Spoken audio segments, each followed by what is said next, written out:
Buenos días a todos. Hoy os voy a hablar de mi cambio espiritual, cómo fue y cuándo fue. Bueno, más bien de mi cambio espiritual, de mi inicio en la espiritualidad. Y todo sucedió hace 6 años, ¿no? Cuando sufrí lo que sufrí por el tema de una terrible ansiedad que me llevó a abandonar mi sueño como guitarrista, un sueño que había perseguido durante mucho tiempo, el que me llevó a un hospital durante 4 días sin saber si iba a salir con vida y que me produjo parestesia e insensibilidad en piernas y manos. Estuve 3 meses casi sin poder andar y lo que fue peor, pues abandonar mi sueño. Entonces en ese momento, pues sufres una crisis existencial en el que no sabes qué ha ocurrido, no sabes en qué te has equivocado, no sabes dónde estás, no sabes a dónde vas y en el que lo peor de todo es que no sabes qué hacer para salir de ahí, ¿no?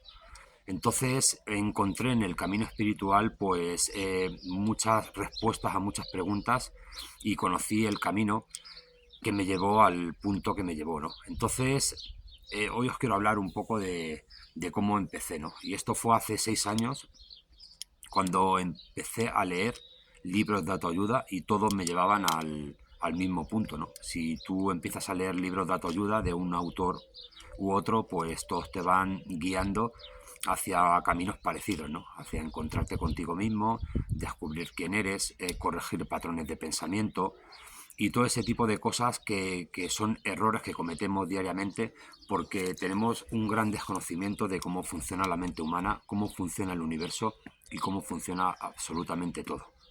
Lo que conocía yo de espiritualidad hasta entonces era pues prácticamente nulo, nada.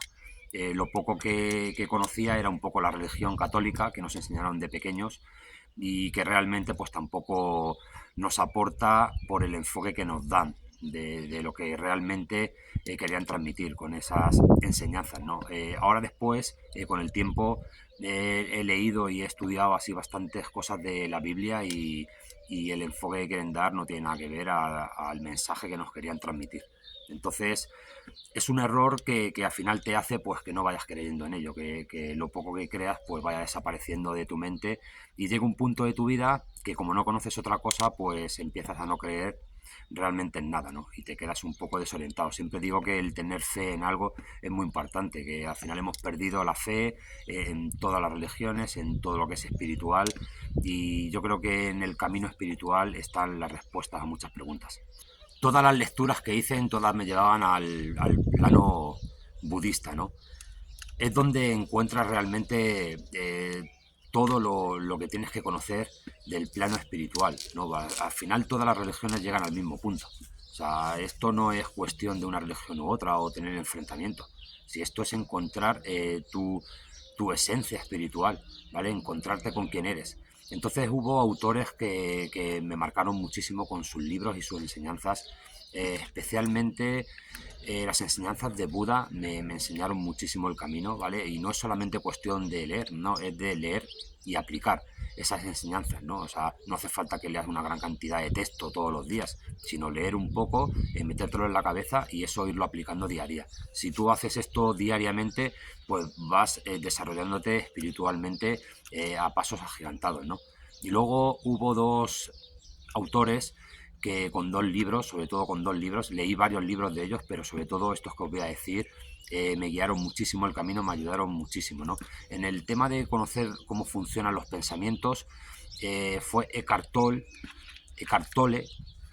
con su libro El poder de la hora, el que te da unas enseñanzas brutales, ¿no? De cómo funcionan los patrones de pensamiento y qué tienes que corregir y cómo tienes que observarlos y cómo tienes que actuar en muchas circunstancias, ¿no?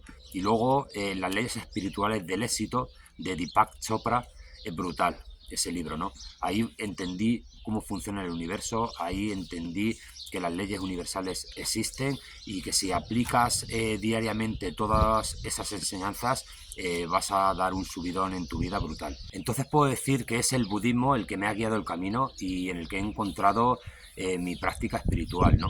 El budismo no está reñido con ninguna religión, de hecho incluso el Dalai Lama dice que no tienes que dejar de ser creyente de otra religión para ser, o sea, estar metido en el camino del budismo y de la espiritualidad budista. Al final todas las religiones llegan al mismo punto. ¿Yo qué pienso al respecto? Pues pienso que está el universo que engloba todo y luego de ahí salen distintas religiones, distintas creencias y cada uno puede creer lo que quiera, pero la práctica espiritual, y yo creo que en ese sentido el budismo es la práctica que mejor te guía en todos los sentidos. Entonces creo que es bastante conveniente el tener fe, el encontrar el camino espiritual para evitar así problemas que puedan llegar en un futuro. ¿Por qué? Porque los patrones de pensamiento al final pues son los que te van llevando a entrar en una especie de espiral de la que no puedes salir y va siendo todo al final negativo. Y no se consigue arreglar con el tiempo, ¿vale? Solamente se consigue aplicando ciertos hábitos y ciertas costumbres que va a ser lo más positivo para cada uno de vosotros. Y ya por último os puedo decir que sigo aplicando diariamente todas estas prácticas espirituales. Mi rutina normalmente es meditar media hora por la mañana y media hora por la noche, leer media hora, 20 minutos por la mañana, media hora, 20 minutos por la noche, y eso es ya un hábito que tengo implantado y que voy a seguir haciendo porque cada día voy creciendo más, cada día me voy desarrollando más y cada día voy entendiendo mejor cómo funciona absolutamente todo. Vale, bueno, pues hasta aquí el capítulo de mi cambio espiritual y espero que os pueda servir de ayuda o de referencia para algunos cambios en vuestras vidas que queréis realizar, ¿vale? Si veis el vídeo entero, suscribiros al canal, ¿vale? Para que os notifique el siguiente vídeo que suba. Y nada, en los siguientes capítulos pues hablaré de mi cambio físico, de mi cambio en la alimentación, de mi cambio mental y de mi cambio en otro tipo de hábitos, ¿vale? Venga, nos vemos. Chao.